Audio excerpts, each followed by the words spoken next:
আসসালামু আলাইকুম। আজকে আমি আপনাদেরকে বিরিয়ানি রান্না করে দেখাবো পৃথিবীর সবচেয়ে সহজ পদ্ধতিতে। এর জন্য আমি নিয়েছি একটা পাতিলে কিছু তেল। তেলের সাথে আমি পেঁয়াজগুলি ভেজে নেব। পেঁয়াজগুলি লাল লাল করে ভেজে নিয়ে আমি কিছু বেরেস্তার জন্য উপর থেকে রেখে দেব।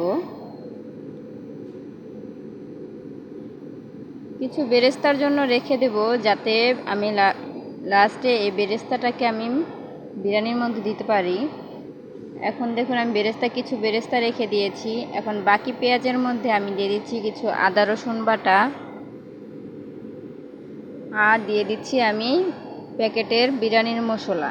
আমি এখানে কিন্তু আজকে টক দইটা ব্যবহার করছি না, কারণ আমি আজকে আপনাদেরকে টক দই ছাড়াও কিভাবে রান্না করা যায় বিরিয়ানি, আমি সেই পদ্ধতিটাকে আজকে দেখাবো।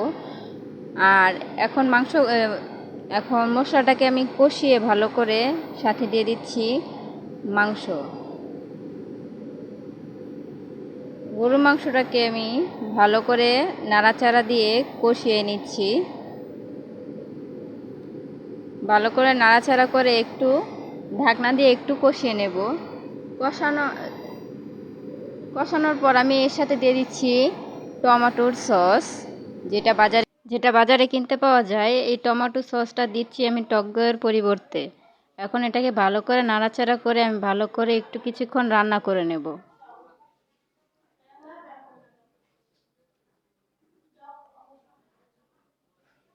আমি কিছুক্ষণ কষানোর পরে আমি এর সাথে দিয়ে দিচ্ছি পানি দিয়ে এবার ঢাকনা দিয়ে আমি রান্না করে নিচ্ছি কিছুক্ষণ। সিদ্ধ হওয়া পর্যন্ত কিছুক্ষণ রান্না করতে হবে। আমার মাংসটা প্রায় সিদ্ধ হয়ে গিয়েছে, আমার মাংসটা রান্নাও হয়ে গিয়েছে, দেখতেই পাচ্ছেন আপনারা। এখন আমি আমার মাংসটাকে নামিয়ে এখন আমি কিছু আলু ভেজে নেব। আলুগুলোকে মিডিয়াম আকারে কেটে আমি এটাকে একটুখানি লবণ দিয়ে চুলায় ভালো করে ভেজে নেব। তার জন্য দিয়ে দিচ্ছি কড়াইয়ের মধ্যে তেলটাকে একটু গরম করে আমি দিয়ে দিচ্ছি কেটে রাখা এই আলুগুলো একটু ভালো করে ভেজে আমি আলু বোখরা বানিয়ে নেব। আলু বোখরাগুলো হয়ে গেলে এখন আমি অন্য একটা পাতিলে পোলাও রান্নার জন্য কিছু পেঁয়াজ দিয়েছি, সাথে দিয়েছি তেল। এখন পেঁয়াজ আর তেলটাকে ভালো করে নাড়াচাড়া করে এর সাথে দিয়ে দিচ্ছি আমি তেজপাতা এবং গরম মশলা। এখানে আমি তেজপাতা গরম মশলাটা কম দিয়েছি, কারণ মাংসের মধ্যে আমি কিন্তু অলরেডি মশলার সব কিছুই দিয়েছিলাম, তাই এখানে না দিলেও হতো, তাও আমি দিয়েছি। এখন দিচ্ছি পোলাও চালগুলো আগে ধুয়ে রেখেছিলাম। এবার পোলাও চালটাকে চুলায় দিয়ে এই পেঁয়াজের সাথে দিয়ে ভালো করে নাড়াচাড়া করে কিছুক্ষণ ভেজে নিতে হবে। চুলাটা মিডিয়াম আকারে রেখে কিছুক্ষণ নাড়াচাড়া করে ভেজে আমি এর সাথে দিয়ে দিচ্ছি পানি দিয়ে ভালো করে নাড়াচাড়া করব।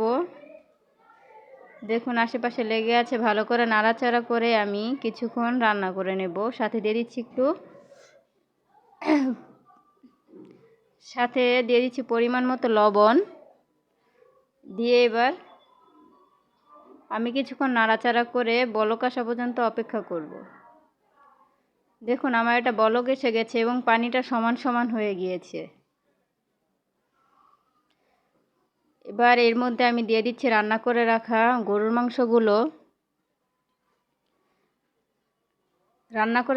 মাংস দিয়ে দিচ্ছি, সাথে দিয়ে দিব। এগুলিকে এখন ভালো করে নাড়াচাড়া করব। ভালো করে নাড়াচাড়া করে সাথে দিয়ে দিচ্ছি আমি কিছু কিশমিশ এবং পেঁয়াজের বেরেস্তাগুলো, আর সাথে দিয়ে দিচ্ছি ভেজে রাখা আলু বোখরাগুলো দিয়ে দিচ্ছি।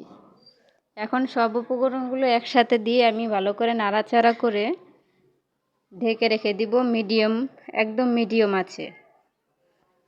এগুলোকে ভালো করে নাড়াচাড়া করে এখন আমি এর সাথে কিছু ঘি অ্যাড করে দিচ্ছি। ঘিটা দিলে কি হবে, ফ্লেভারটা অনেক মজার হবে। তাই ঘিটা দিয়ে ভালো করে নাড়াচাড়া করে আমি এটাকে ঢাকনা দিয়ে ঢেকে রাখবো 10 মিনিটের জন্য। আর চুলাটাকে একেবারে লো আঁচে রাখবো। দেখুন 10 মিনিট পর আমার বিরিয়ানিটা কিন্তু হয়ে গিয়েছে, দেখুন কি ঝরঝরে হয়েছে। এটাকে আমি আরও কিছুক্ষণ যদি রাখি আরও ভালো হবে। আমি দেখুন আপনাদেরকে নাড়াচাড়া করে দেখাচ্ছি। আর প্লিজ আমার ভিডিওটি যদি আপনাদের ভালো লেগে থাকে অবশ্যই সাবস্ক্রাইব করবেন। আর আমার ভয়েসটা একটু সমস্যা হতে পারে, তার জন্য দুঃখিত। দেখুন আমার বিরিয়ানিটা হয়ে গিয়েছে। এটা কিন্তু খুবই সহজ, খুবই সহজ।